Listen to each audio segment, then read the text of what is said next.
Salut la team, on se retrouve à Nagoya. C'est la reprise des vlogs. Hier, du coup, j'en avais pas fait. C'était le dernier jour avec la team de 6 en fait. Donc, on a juste tranquillement passé la journée ensemble. On les a accompagnés à la gare pour qu'ils puissent prendre leur train.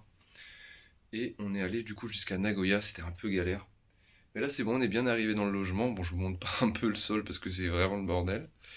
J'ai toujours entendu dire que Nagoya, il n'y avait rien à faire. C'était une ville de merde. Donc j'ai voulu y aller, on y est jusqu'à mardi. Là on est du coup dimanche matin. Donc bah, on va voir ça, hein. Là déjà on va aller manger. Vous allez voir, on est super bien situé. Et aussi on a mis des petites figurines sympas là. Ça va être bien.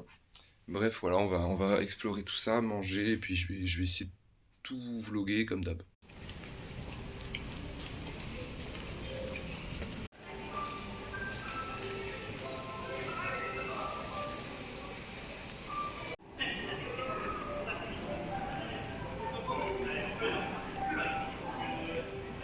Du coup là vous l'avez vu, on est dans une Shotengai, très animée. Mais en fait, c'est notre rue. On habite dedans, genre. Incroyable.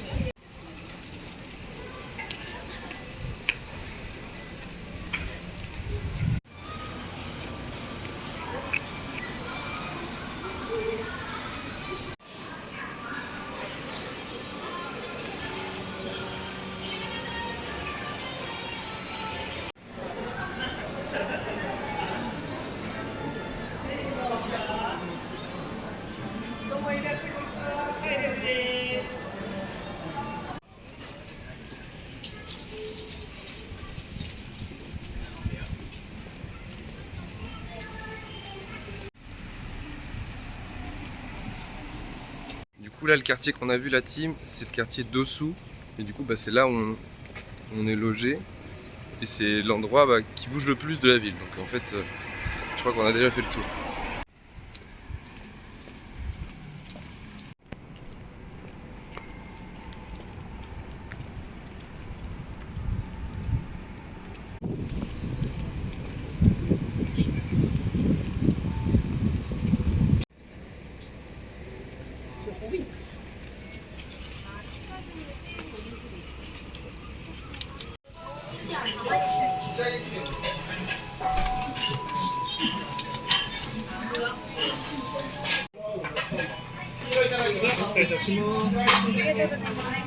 Maintenant c'est bon, on a bien mangé.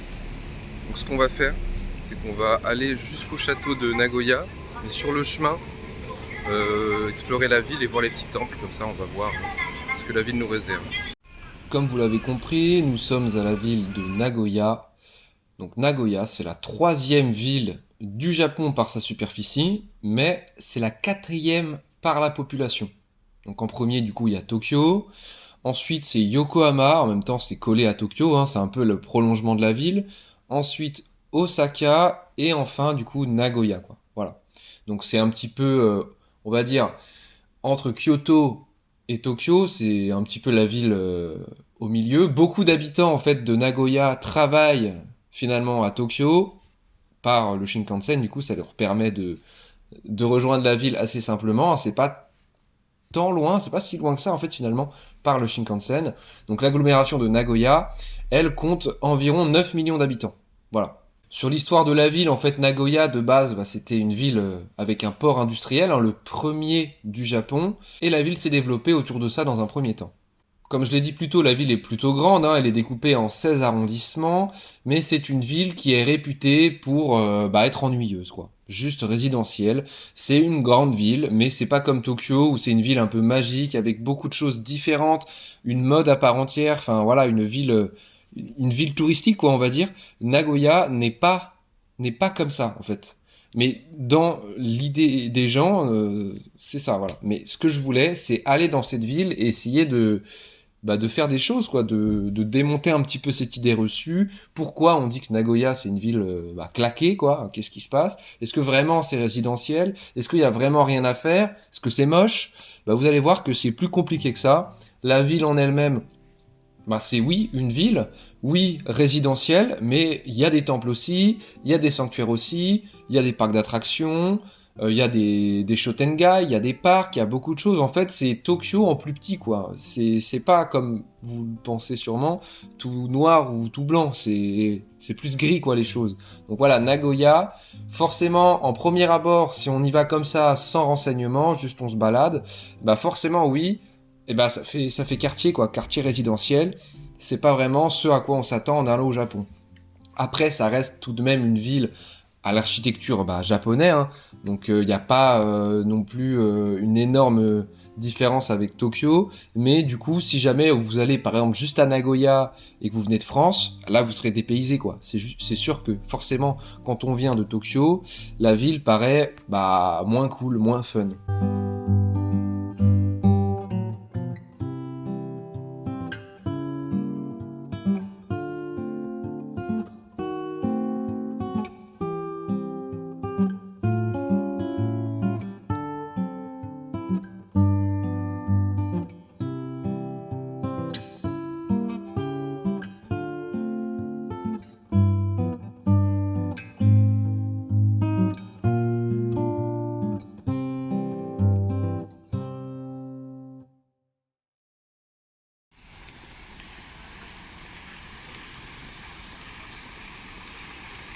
C'est bon, on arrive au château de Nagoya et il faisait vraiment une chaleur étouffante, c'était horrible.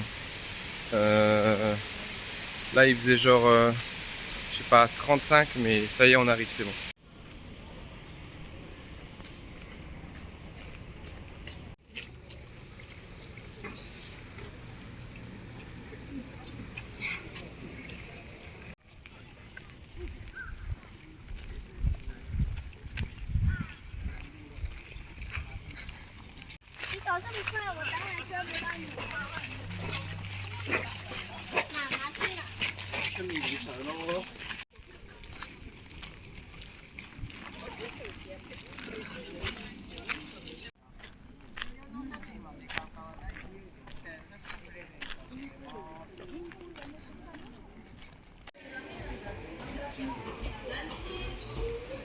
L'histoire du château de Nagoya remonte à assez longtemps en fait.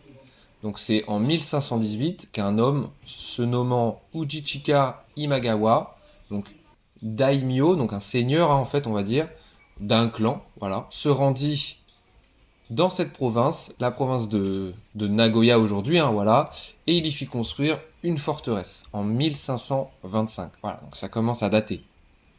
Un homme se nommant Oda Nobuhide, donc oui, Oda c'est le fameux père de Nobunaga Oda, voilà, donc un seigneur concurrent, s'en empara. Comme je l'ai dit, il était le père d'un homme illustre, donc Oda Nobunaga, son fils, abandonna ce château en 1582.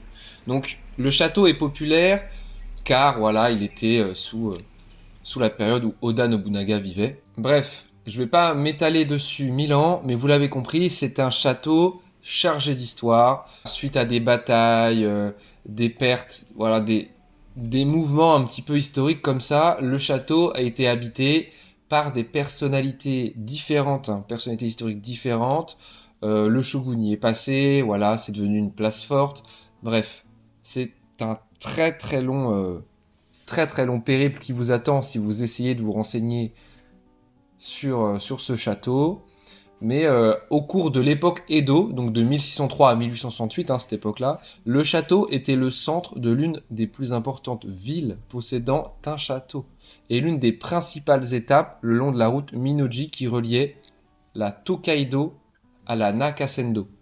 Donc ça, ce sont des routes, ok, des routes qui permettaient de rejoindre Edo, donc Edo, Tokyo. Et dans le long de ces routes, j'ai parlé de Nakasendo et Tokaido. Tokaido, ça va vous faire penser à un truc, la voie Tokaido du Shinkansen. En fait, de base, c'était une voie, hein, une voie piétonne ou à cheval qui servait à rejoindre Tokyo aujourd'hui. Voilà, donc on a repris ce tracé à peu près, hein, pour la ligne de Shinkansen.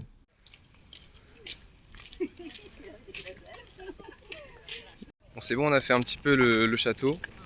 Tous les trucs que vous avez vus, en fait, c'est ce qu'il y a autour du château principal. On a vu un petit peu les sortes de, je sais pas, des corridors, des chambres autour. Mais le château principal, on n'a pas pu y aller. Donc si jamais vous venez là, ne vous attendez pas à aller faire le château, quoi.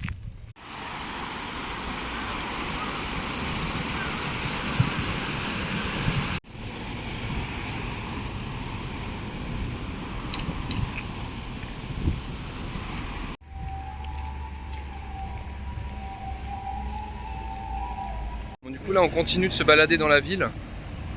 Comme il fait vraiment, mais vraiment très chaud, genre, on a décidé de faire des petits trucs en intérieur. Déjà il y a un Pokémon Center à Nagoya, on va y aller. Et sur le chemin on a vu qu'il y avait un petit book-off. On va aller voir, il y a peut-être des achats qu'on peut faire. Ça coûtera peut-être moins cher qu'à Tokyo, on va comparer. Petite anecdote sur la ville, on va parler de la démographie vite fait, c'est toujours ça de prix, c'est intéressant. Donc en 1889, après l'officialisation par le gouvernement Meiji du découpage du territoire national en préfecture, donc voilà, l'ère Meiji, après l'ère Edo du coup, la préfecture est créée officiellement en 72. La ville est tout de suite fondée du coup, et rassemble 157 000 habitants. Voilà. Elle dépasse le million d'habitants en 1934, suite à la Seconde Guerre mondiale, voilà. Donc seulement 10 ans plus tard, à peu près un peu plus de 10 ans plus tard, la ville passe donc de 1 17 700 habitants à 597 941 habitants. C'est énorme, énorme. Genre vraiment, c'est quasiment divisé par deux la population, c'est fou. Mais à l'issue de la Seconde Guerre mondiale, donc en 69, voilà, c'est peu de temps après, elle réatteint un nombre important en population, c'est-à-dire 2 millions d'habitants. Et lors du recensement de 2015, étrangement, la ville, en fait, on avait quasiment atteint le maximum de population. Elle n'a pris que 300 000 habitants à peu près. Donc en 69, elle était à 2 millions. Et en 2015, 2 295 000 habitants. Mon verdict, du coup, il y a beaucoup plus de figurines et les prix sont moins chers, en moyenne, en général.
Bon, c'est bon, on a pu faire nos petits achats au Pokémon Center et Book Off, tout ça. Je vais vous montrer un petit peu nos achats de tout à l'heure.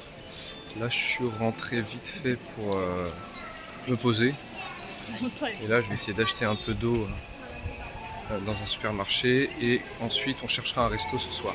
Bon, c'est bon, la journée se termine. Finalement, on a commandé des petits ramen pour le soir. Là, on regarde la télé japonaise. Puis on va pas tarder à se coucher pour être en forme demain, parce que demain, on a beaucoup d'heures de train pour aller à Issy. Bon, j'ai oublié de faire une conclusion pour ce vlog. J'étais vraiment éclaté, hein, puisque du coup la veille, comme je l'avais dit plus tôt dans la vidéo, on était avec encore tout le groupe, hein, on était le groupe de 6. On a dû les raccompagner jusqu'à la gare, faire tout le trajet avec tous les bagages jusqu'à Nagoya, trouver le logement, s'installer. Voilà, on était claqués. Donc là, ce soir-là, du coup, de la première journée à Nagoya, j'étais complètement éclaté de fatigue.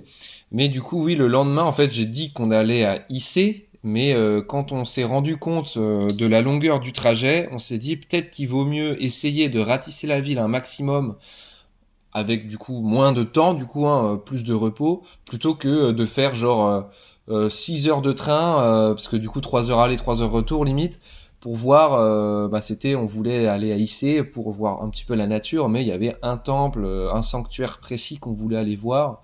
Mais bon, on s'est dit la prochaine fois, là, vaut mieux essayer de profiter de la ville qui nous entoure.